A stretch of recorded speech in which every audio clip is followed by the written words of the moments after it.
invite Anjali Joseph and Elizabeth Matthews of Central University of Kerala, Kasaragod, to present the topic Control and Prevention of Diabetes in India, Leveraging Government and Legal System. Good afternoon, everyone. My topic is Control and Prevention of Diabetes in India, Leveraging Government and Legal Systems. The rapid urbanization and economic development had led diabetes to be a major concern globally. India has the second highest prevalence of diabetes, and according to the International Diabetes Federation, the prevalence was 74.2 million in 2001 and is expected to rise to 124.8 million by 2045.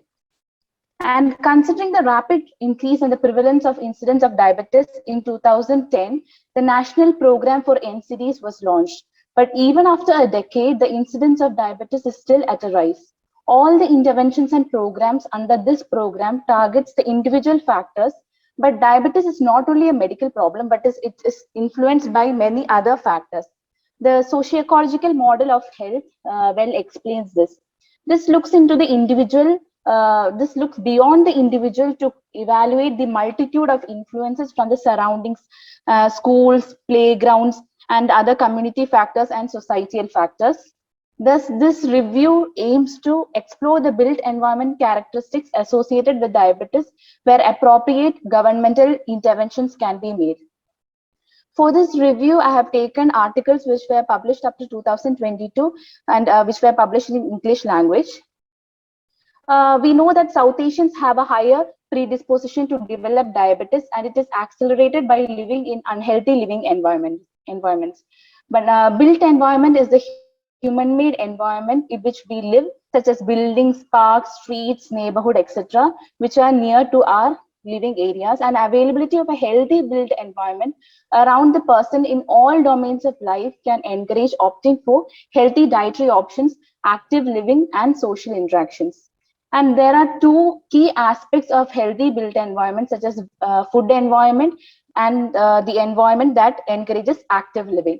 Food environment refers to the availability, quality, quantity, and cost of food in a community, including proximity to grocery stores and fast food restaurants. Studies have also found positive association between access to healthy food and better health behaviors and lower rates of obesity in the neighborhood. And modern markets such as cafes, fast food restaurants was associated with higher prevalence of prediabetes and lesser intake of fruits and vegetables. Active living is a lifestyle that integrates physical activity into everyday routines, such as walking to the store or cycling to work. And researchers have documented that built environmental factors that impede physical activity included limited access to connectivity of street, unsafe living areas such as higher crime rates in your living areas, air pollution, poor urban design, land use mix, etc. And understanding this, several countries have developed certain policy level actions to combat this. Some of the examples are Pennsylvania Fresh Food the Financing Initiative, where the people are given one-time grants and loans to grocery operatives. Similarly, the Women, Infants and Children Farmers Market Nutrition Program provides low-income pregnant and postpartum women with coupons or electronic benefits to buy fresh produce from the authorized farmers and farmers market.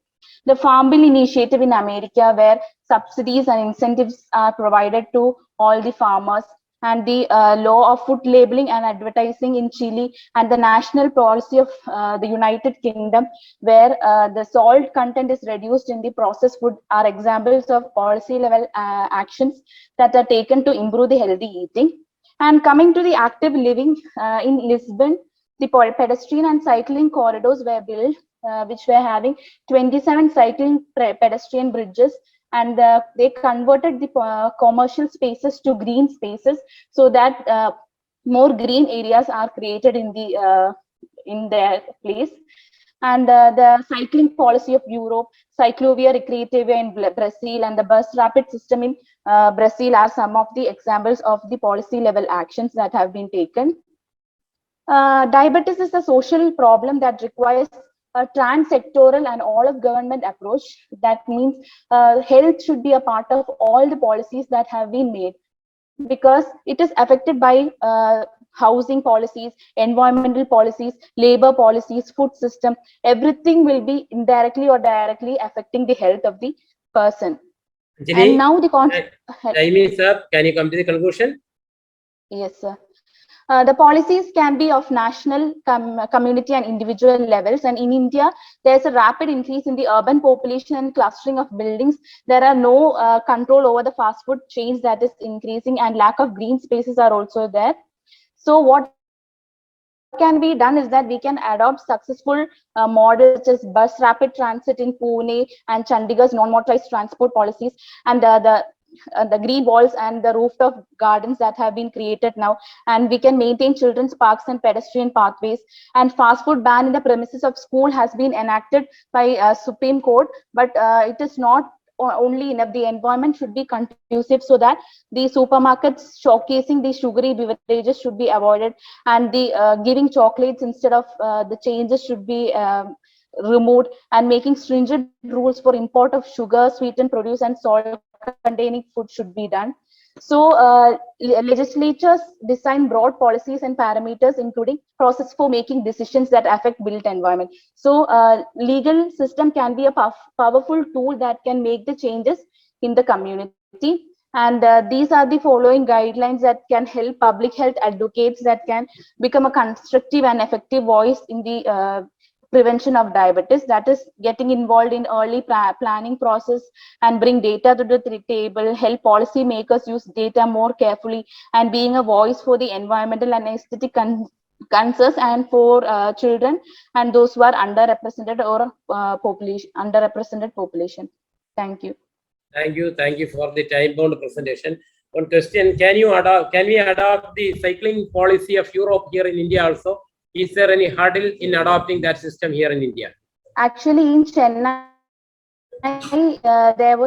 they had adopted a non-motorized transport policy, but the system was not so successful because they only provided cycles. They didn't create an environment where the cycling can be encouraged. That means the pedestrian, the area that they can cycle, or